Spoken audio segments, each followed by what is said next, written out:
سبحان من شهدت بوحدته الورى رب تعالى لا إله سواه.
Brother Philippe came to Islam through a very interesting story, and I'm sure you're all going to enjoy it.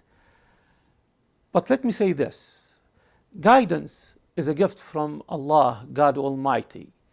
However, the sincere intention and the sincere effort toward gaining it is the only way we get it from Allah, our God, our Creator. It does not come just because we are who we are or because we wish it. We have to seek it. And this is exactly how Brother Philippe came to the guidance, to the path of Islam.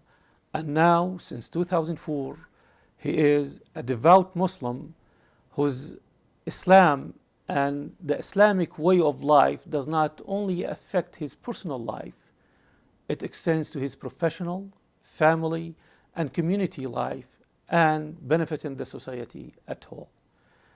Please welcome with me Brother Philippe. Assalamu alaikum, Brother Philippe. Wa alaikum salam. Thank you for having us at your home. Thank you for agreeing to have this beautiful interview with you. For us, actually, is beautiful at your home. You're very welcome. Would you please share with us a little bit about your background, the way you grew up, the environment you grew up in, and your religious background, if possible? Absolutely. Well, you're welcome, and thank you for coming and visiting as well. As you know, I actually was born and raised in Rio de Janeiro. People mostly say Rio, Brazil. And I immigrated to this country in 1990 at the age of 9 years old. But growing up in Brazil, I think I grew up like any normal kid, enculturated into the Roman Catholic tradition, not necessarily practicing in the sense of following all the tenets, but just growing up and saying, hey, I'm Brazilian and I'm automatically a Catholic. I grew up with my father and my grandmother at that time, since my mom and my older sister were in the U.S. But I grew up a very happy childhood, playing football, as Americans would call it, soccer, and playing with the neighborhood kids and playing with the animals, climbing trees. So I really had a really wonderful upbringing. When I came to the U.S., I'll tell you, it was something quite magnificent because I was never exposed to the diversity of people. I remember going through the ESL class and the cultural immersion, trying to learn the English language and adapt to the American culture. It was quite an amazing thing because seeing kids of various different backgrounds, that really opened my eyes at a very young age. What part of the U.S. At that time in 1990, I was living in Hackensack, New Jersey. Mm-hmm. Hackensack, New Jersey. It's in the tri-state area. And my mom and my sister were here, and I came to live with them. And in America, when I came, religion wasn't necessarily something pushed on me. And what I mean by that is that, my family wasn't somebody who regularly went to church, aside from your traditional holidays. So your Easter, your Christmas, your Thanksgiving, really those were the main focal areas of our life in terms of going to church activity, going to Sunday Mass for the Easter and for Christmas. But at a young age, I was always yearning and trying to understand, where do I fit in a society and where do I fit in terms of my connection to the Creator at a very young age. And I remember, Interesting. yes, very interesting because my grandmother, even though, like I said, she was a Catholic and went to church on Sundays. I remember at a very young age, we had an image of Jesus, the Son of Mary, of how they portrayed Jesus to be. And I asked my grandmother, and I said, Grandmother, did Jesus really look like this? And the answer that I got is quite interesting because she said, this may not be the exact way of Jesus, but it gives us an idea. But at a young age to ask and to question, the norm. And coming to the United States, I really began to interact with other children and trying to figure out, this friend is Jewish, this friend is Hindu, this friend is Buddhist. And I can see that all of them have their little traditions. And in a way, I kind of felt left out. I was like, I need to find my own little tradition. And at that time, we had some neighbors. They were Puerto Ricans, and they were from the Pentecostal church. So at a young age, I was invited to go to the Pentecostal church, and most of the sermons were in Spanish, and I benefited a lot. It was much different from the Roman Catholic tradition, but that's where my journey began. And then later on, I decided to go back to Brazil, and I ended up staying there. I missed my father. I missed Brazil. I ended up staying from '93 until 1995. So I stayed with my father. In that period of time, it was a very it really changed my life because a lot of things were happening. I was working. I had a full-time job at a young age at that time. And I also was exposed to different ideologies. And what I mean by that is mostly spiritual ideologies. My father was part of a spiritual group and wasn't necessarily active member of the Roman Catholic Church, but being part of that spiritual group really opened my eyes.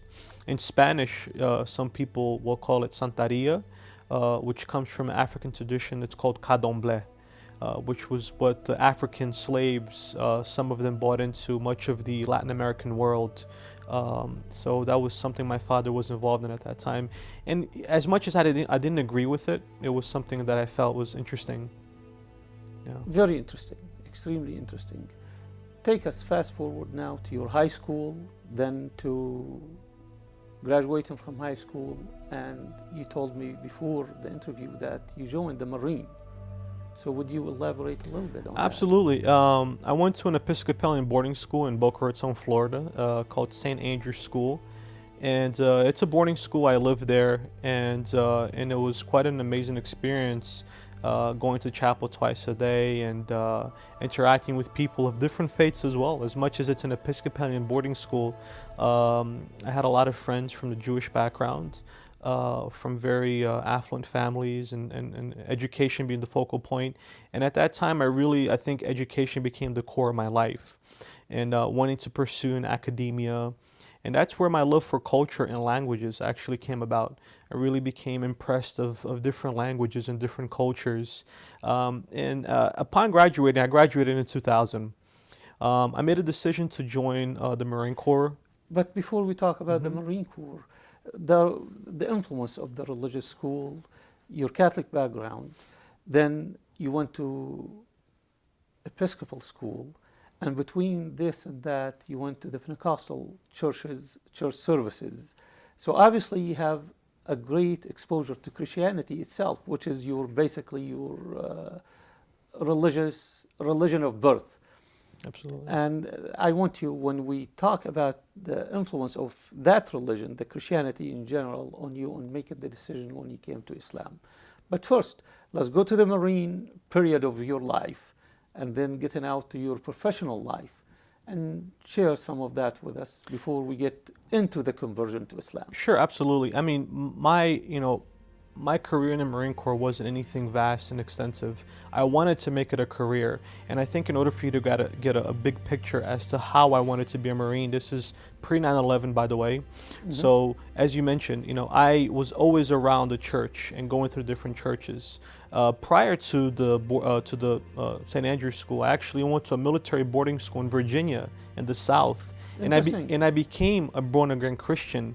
One of my history teachers, as a matter of fact, saw that I was always reading the Bible, and out of his students, he says, Felipe, you're always reading the Bible, and can I invite you to my church? And I said, yes, sir, I would love to join your church.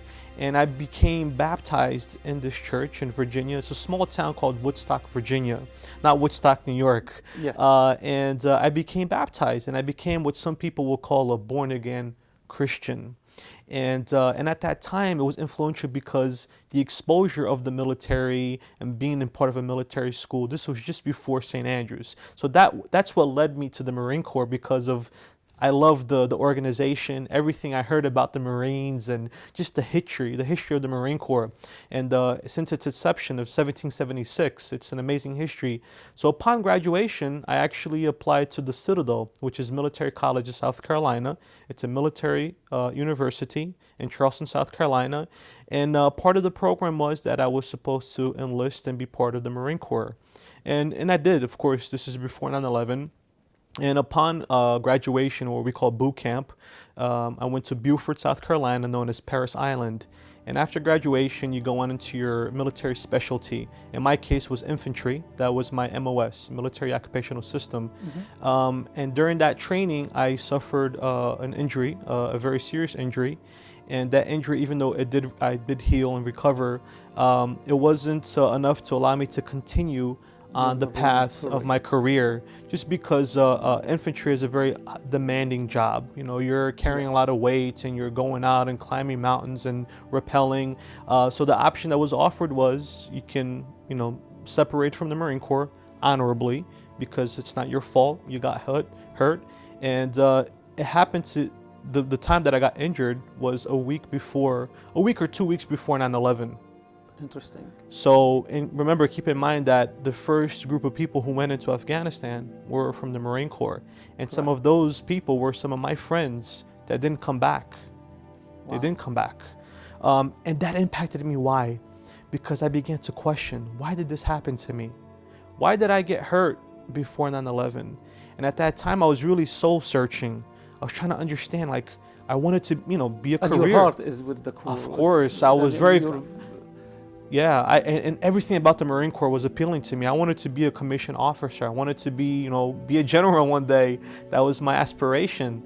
But of course, that wasn't the plan.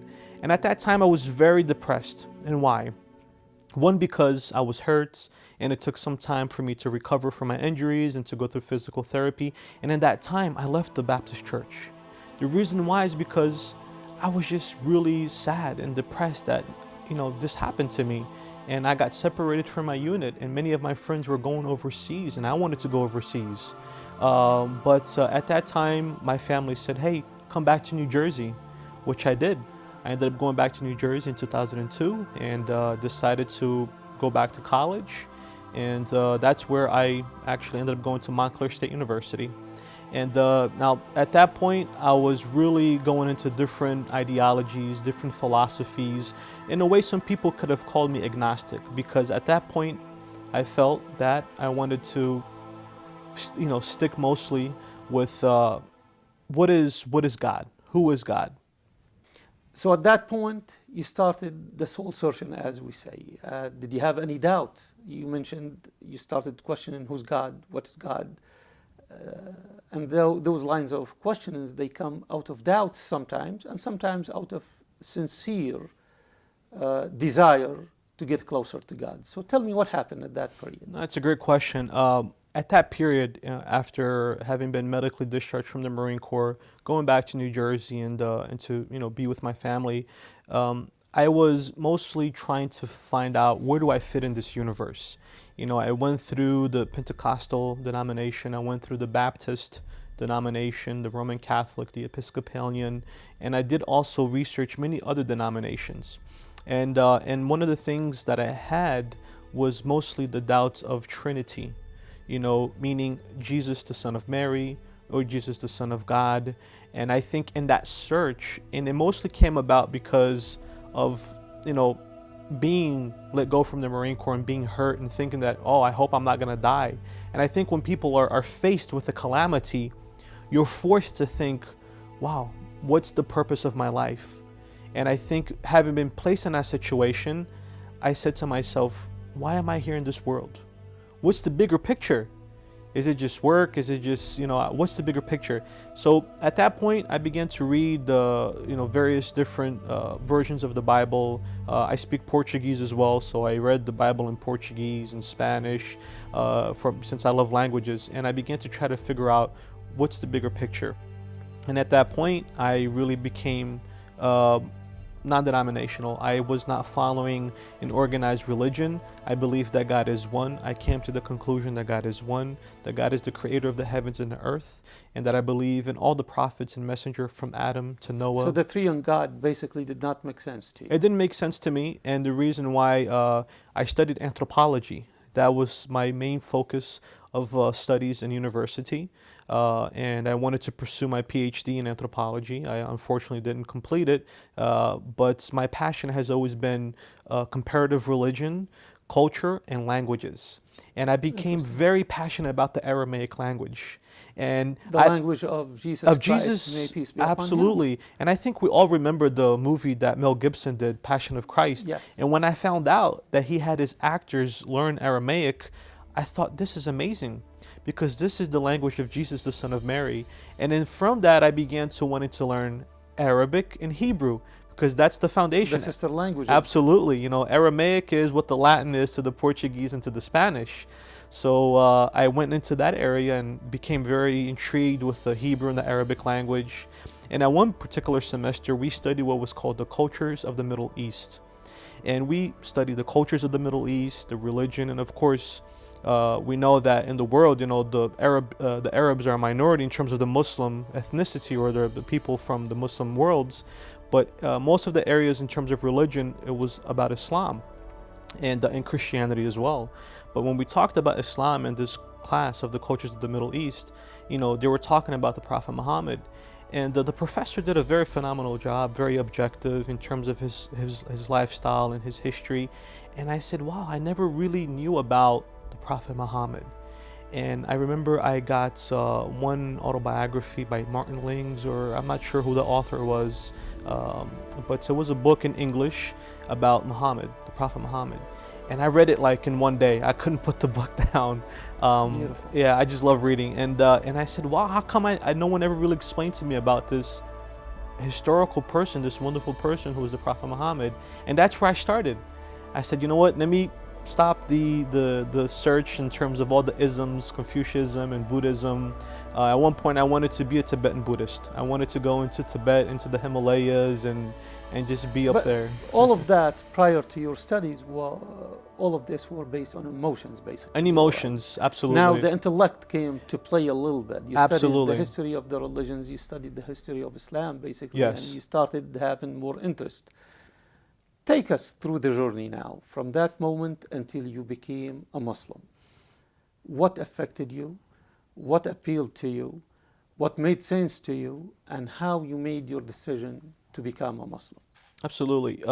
Really, after having read about the Prophet Muhammad and read about the history of Islam in terms even of Al-Andalus, present-day Portugal and Spain, and that influenced me a lot, because being Brazilian and having Portuguese and a Spaniard background and understanding the history of Al-Andalus and how the Muslims were there for over 800 years and how it was a flourishing society, and how even Jews and Christians and Muslims all lived together in what the Spanish word of convivencia, which is living together mutually. That really was a beautiful area of history that I admired so much. One particular weekend, I actually watched a PBS special from Religion and Ethics, and it was a story about two Americans who accepted Islam. And I think that was the pivotal point, and why. When I saw their story being aired on PBS, one was Michael Wolff and another American sister, And just hearing their story of how they became a Muslim, of how their journey into Islam started from an intellectual point of view, of trying to understand who is God, who is the creator of the heavens and the earth, and understanding where did they fit in this whole picture. And it moved me so much to see how these people changed. And when I say change, it wasn't like a big change in terms of they are who they are, they're still Americans, they're still part of their culture. But what changed was mostly their faith. And after seeing that, I said, you know what? I think I need to go and seriously now consider if this is a path that I want to take. Extremely interesting. Yes, And unusual starting point. correct. Many people come to become Muslims, or they have their contact with Islam with friends or family members who converted before, and they came to know him very well, and they start studying his life, analyzing his life basically, and they get attracted to Islam. But unusual to find somebody who found his first step through a documentary or through a TV program. Yeah, Tell us a little more about that, please. absolutely. And I think What appealed to you with their talk, with their conversation in that program? first their sincerity and how they were so sincere in explaining their way into Islam, and especially post 9/11 with all the stereotypes and all the misconceptions. I was never raised to hate a group of people. I was never raised to think that my way is better than other people, as some people would say, ethnocentric. My family was very open, very liberal in terms of the sense of accepting people of their background. So I think having that foundation of respecting other people and being welcoming, it really made it easy for me to, from an intellectual point of view, not to base it on emotion. As much as we know that 9/11 and what happened was awful. I mean, anybody, of course, all of us would agree. True. But I made a decision that that's not Islam. That's not Islam.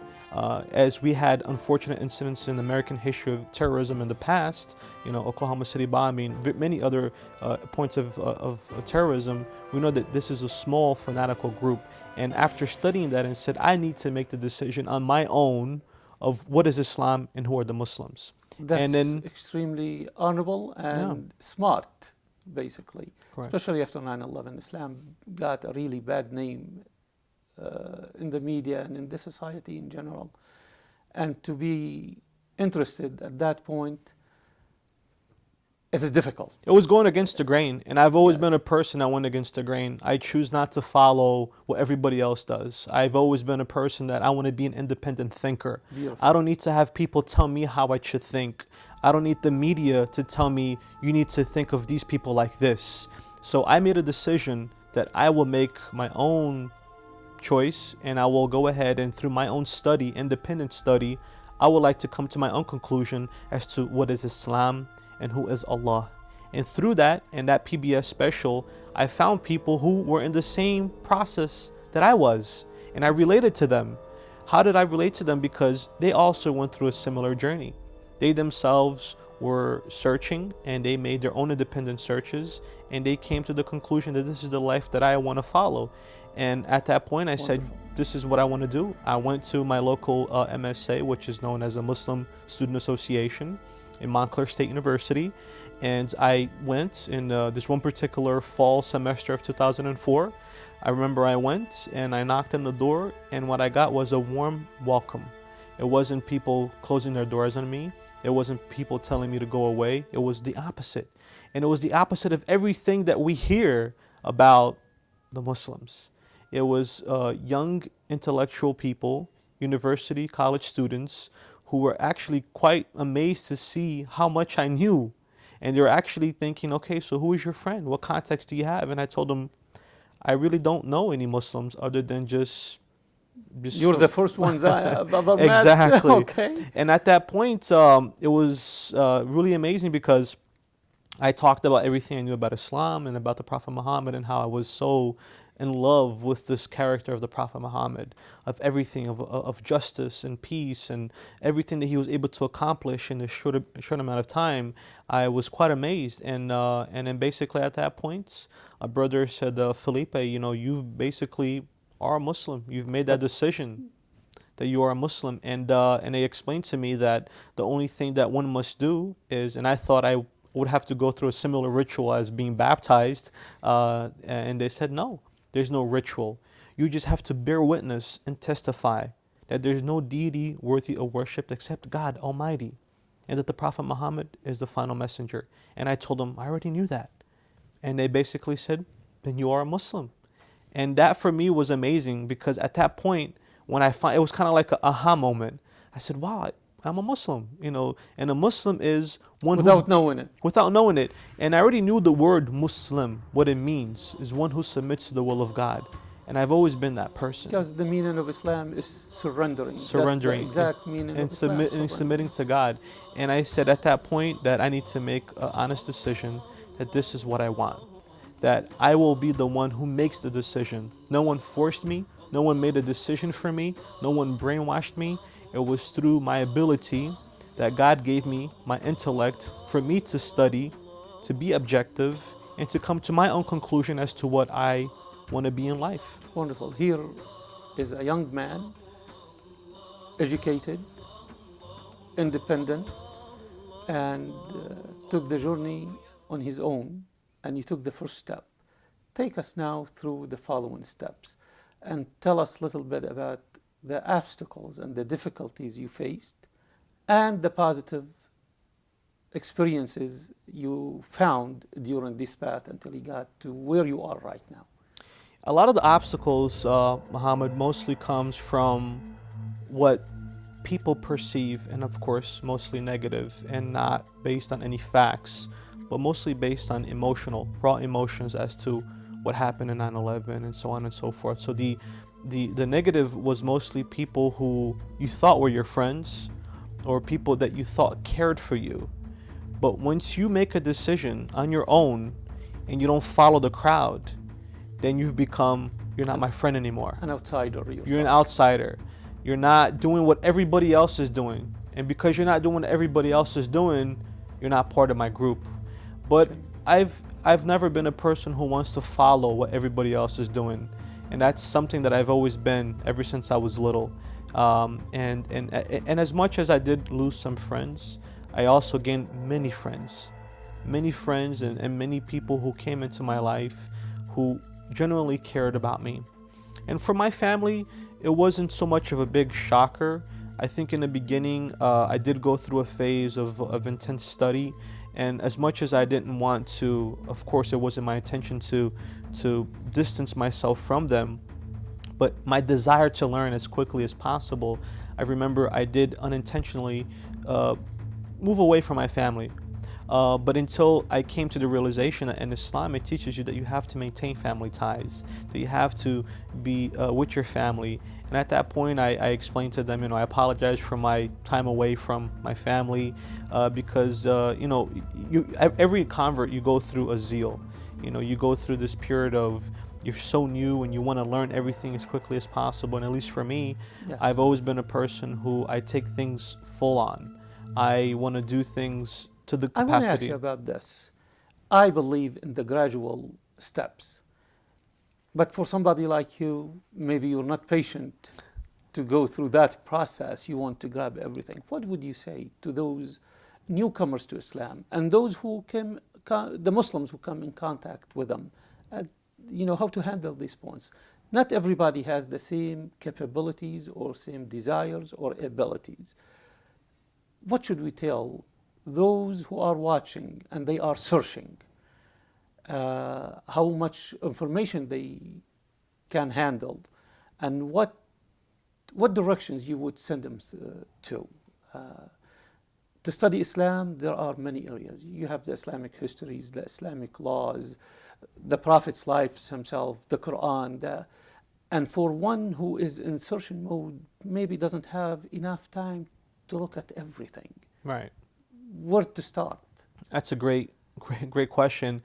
I would say don't take on the route that I take because everybody's different. I am more now in favor of a gradual process because when a person makes a decision and he or she becomes a Muslim, everybody has a different route. And for me, because of my personality, I am a type of person that I will take and I like to read and I like to always continue to get more and more. but I've always had contact with the local mosque and also the community members. I think that when you become a lone wolf, if you want to call it that, I think it's something that's it's detrimental. And why? Because Islam is not an individual thing. You know, you cannot develop it as a Muslim and be locked away or be in a mountain or be in a church or a mosque by Right. yourself. It's a community thing, and having people there who were cared for me and who were wanting me to develop and guiding me to the right ways, it helped me out a lot. And the reason why it helped me is because I saw the brotherhood and the sisterhood. And the brotherhood and sisterhood in Islam was so appealing to me that people of all different backgrounds, of all different nationalities, speaking many languages. And as an anthropologist, I loved it. I said, I can be in one mosque and meet people from India, from Russia, from Spain, from Brazil. And I think having that connection, I felt like this is beautiful. And meeting people of different backgrounds, it allowed me to understand that this is a way of life. It's not just a book. It's not just something that we put up, and no, it's a way of life. And I would say a gradual process. And also not to give up who you are. Many people, they think that you must give up your culture, you must give up who you are. That's the opposite. God has created us of different nations and different tongues so we That's can what get the to know Quran each says, other. exactly. So being Brazilian but being an American, I adopt things or I keep things that are from my culture that is not against my way of life. And that comes with wisdom, and that comes with experience, and that comes with having people who have the knowledge, who have the proper background. And my local imam helped me out a lot in explaining Felipe. You don't have to change your name. You know, Felipe is your name. This is nothing wrong with it. Or you are from this culture. And, you know, I think aside from a dietary change, the biggest change was mostly in theology, and that we believe that there's only one God and that we do not associate partners in worship with Him. And that theology really is in concert with the human nature. It is difficult to understand that there are more than one God. The nature of God is beyond the comprehension of any human being, and Islam offers a simple approach to understand that concept that every human being can grasp and be at peace with. Tell us about your positive experiences now. And if you have little time also to tell us about some of the obstacles you faced, whether within the family, the circle of friends, or within the Muslim community itself, if there is any you want people to be aware of. Absolutely. Being part and active in the community, I think, is essential. And for me, I try my best to volunteer, not only in my local mosque, but volunteer with my community. Either it be through Habitat for Humanity and local. I know you're active politically too. Yes, I want you to touch on that, absolutely, please. absolutely. Just working with different organizations and different efforts to help. Let's say we have what's called Keep Irving Beautiful, which is it's an effort in my community. We work with different faiths and different communities to clean up the streets or to work with impoverished children. But from a political side, I'm not a Republican or Democrat. I'm an independent. But I think it's important to be active in the community and to give back, right? To give back to your community, because in Islam, this is what it teaches you: to be active and productive members of society. Absolutely. And this is something that I really understood after being a Muslim, that we have to be productive members of society. And my efforts in my community, it's called dawah. It's not necessarily missionary, because I'm not a missionary, but it's to educate people about Islam and what Islam is not. I found that in my beginning stages as being a Muslim, many people who come from overseas in different cultural backgrounds, they bring many cultural baggages. And these cultural baggages get in the way from people who either don't know about Islam or are trying to learn about Islam. It may get it confused and think that this particular cultural practice is an Islamic practice, but it's not. And one thing that I try to do is to educate the local community and working with different churches or different synagogues and working with just different organizations, either it be university or schools, to educate the people about what is Islam. And as much as you have people from all over the world. You have Chinese Muslims, Pakistani Muslims, Brazilian Muslims. The main focal difference is that we have this one way of life, but at the same time, we also have different cultural practices. So, in that, socially speaking, but in that we have what's called the unifying message of Islam. And I was fortunate to go to Hajj, which is the pilgrimage to Mecca, present-day Saudi Arabia, and I was able to fulfill this pilgrimage in 2005. And I'll tell you, Brother Muhammad, it was the United Nations and more. I mean, being there in over 3 million people in such a small space, and yet no one is fighting, no one is bickering, no one is. For me, that was an amazing experience. And why? Because I got to see the Muslims from all different walks of life. You have people that are kings and princes, you have people that are shepherds, you have people that are professors, you have people that are students, and that for me changed me and they forever. Were all equal. All equal. And that for me was something that I felt, this is amazing. And I felt that it's important that I mention that. But this is really the work that I'm doing now. Like I said, it's dawah. I'm not a missionary. But my thing is, I want to educate people about the message of Islam. This is beautiful because many people believe in this, especially in our society here, believe in the separation between state and church. And they take that to the extent they separate between business and the church, family and church, social life and church. So the church became a little concept that we practice for an hour or two a week or a month or a year, and the rest of our life not guided in any way whatsoever. We do whatever pleases us or whatever advances us or fits with our agenda without any regards for the moral basis the church should offer. And the church here, it could be Islam, Christianity, Judaism, whatever religion it is. How did Islam affected your professional life, your social life, your family life? You got married. I want you to tell me about your marriage, the story of the conversion of your wife herself, how she came to Islam. Absolutely. Not to what most people probably think. I didn't convert my wife. You probably hear a lot of people when they see a Muslim woman who has accepted Islam, and my wife has gotten that question a lot. So did your husband convert you? It's the opposite. I met my wife in college, and she was already a Muslim. Okay, she herself was also searching. She was also on the path of search, and in that path of search, she made her own independent study. She was also an anthropology student, so she was studying, doing comparative religion, studying different cultures, studying languages, and in that comparative search, or in that area of comparative religion, she was impacted by the message of Islam. It moved her. But even her life itself, which, like you mentioned, there are things in Islam that probably many people do in terms of morals and ethics that comes from Islam.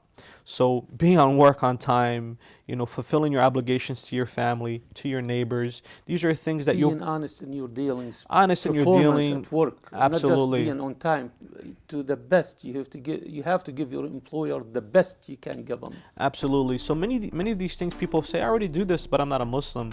But I found that in the teaching of Islam, in terms of what's called amana, mutual obligation, I think that it really shows that this is part of worship. That when you go to work, that when you show up on time, that when you give your 100%, your work is a form of worship. Spending time with your family is a form of worship. And how is that? By taking care of them. Smiling in the face of your brother is what we call sadaqah, it's charity. So there are many things that Islam builds in your character. But of course, we're human beings and we're not perfect and we make mistakes. But for me as a Muslim, I have a path, I have a foundation, I have a blueprint. And in that blueprint, I must always constantly struggle to perfect myself, even though I'm never going to be perfect. Never. But I should strive to be perfect or good in my job as a husband, as a brother, as a son, as a father. And with my wife, her story is of a young lady who made that decision. And for her, she went through some struggles where her family in the beginning kicked her out of home for having worn a veil, just a simple little cloth. So she was a person who never drank, who never smoked, who never had relationships. Basically, she wanted to look like the Virgin Mary herself. Absolutely. As much as she didn't agree with the tenets of Roman Catholic, she grew up a Roman Catholic, but she didn't agree with it. But it was to be modest. She made a decision, her own decision, that, hey, this is Islam, this is what I must do. So she had to pay a price now. well, not a price. I think probably some people, they would say, her friends, her family members, but I think from her own self, she has the right in the decision. Our constitutional right gives us that. She makes a decision as a woman what is good for her. So some people may think, well, you're oppressed. But just as a woman has a decision to not dress and to not wear any clothes if she wants to do that, but of course I don't think the law will prevail. Anything, unfortunately. Right, but she has the right to make her decision. So that's what she did. She has her constitutional God-given right, and she's following it. And I think for me that was appealing. Why, Muhammad? Because here's a young lady who made the decision to be a Muslim, and she went through her own searches. And the day after understanding the principles of the veil, and of course, everybody goes through different stages. You don't have to wear the veil right away. And some people think that, oh, do I have to change this about me? Do I have to have the beard now? And do I have, the most important thing is the spiritual as well. That it's a complete system, and it's not just about the physical. But for my wife, this is what she wanted. And for me, I felt that was beautiful, that she came to that conclusion. And then really we got married young, and we got married within a 6-month period. And after I graduated from college, we were able to get married, and we're fortunate to be married since 2006, and we have a young baby boy, Ibrahim. And thank you. And it's we are a beginning family. We're starting our life, and I think for me as a Muslim, I'm so fortunate, because Islam teaches us how to be good fathers and good husbands, but it's a constant struggle, Brother Philippe, I want you to share with me in the remaining time what you are doing right now, career-wise. What are your aspirations, and what are you looking forward to? And at the end, what word of wisdom would you give Muslims and non-Muslims when it comes to follow the path of guidance? Yes, thank you. Basically, I'm a consultant. I work with Microsoft, and I work with various partners and businesses in Brazil. And I'm very fortunate because I'm able to deal with a lot of different areas in terms of enterprise and government businesses. So thanks be to God, alhamdulillah, that's what I do in a professional. As much as I always wanted to pursue the career of an anthropologist and travel the world, I think that's probably something that I continue to aspire to do.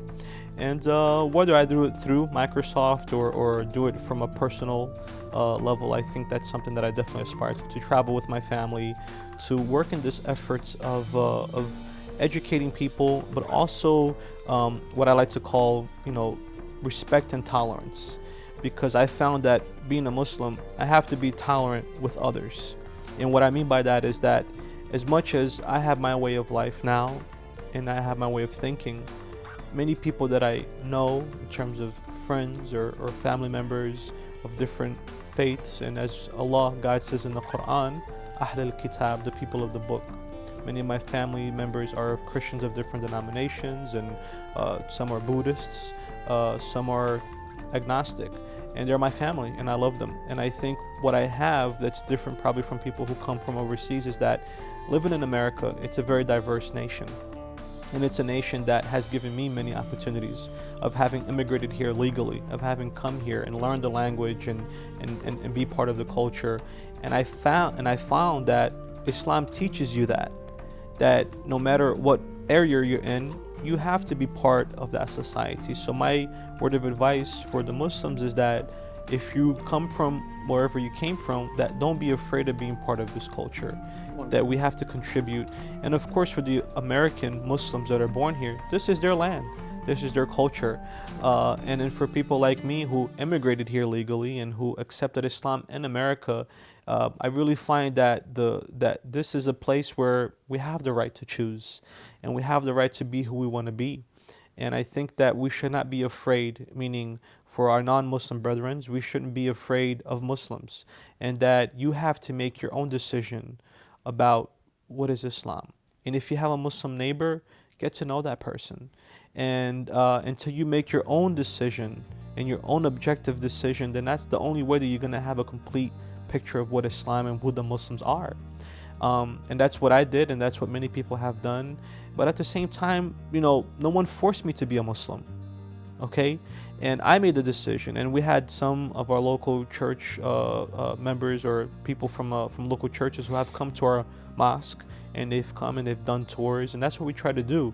It's called open doors and open hearts. So we invite members from different churches and different synagogues and different faiths, so that we can show them Islam and to show them the mosque. Many people have never gone to a mosque, and I think post 9/11 many people still have fears. And especially after the bombing in Boston, it's still, there are many things there that people, based on emotions, they have fears. And what I have to tell them, there's nothing to fear. And you have to make this decision on your own. And until you go out there and verify for yourself, then you're going to base it mostly on emotions, most on what the media is portraying, which is not accurate. Brother Philippe, it was wonderful talking with you. Likewise. And thank you for having us. You're very welcome. Home. And thank you for watching. And if you need any more information about Brother Philippe or about our programs or more information about Islam in general, please contact us through our contact information that you will see shortly. Thanks again, and may God bless you.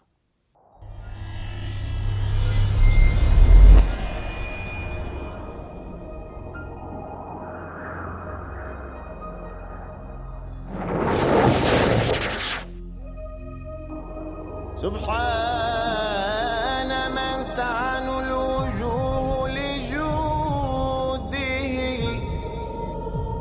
وله سجود أوجه عجباه سبحان من شهدت بوحدته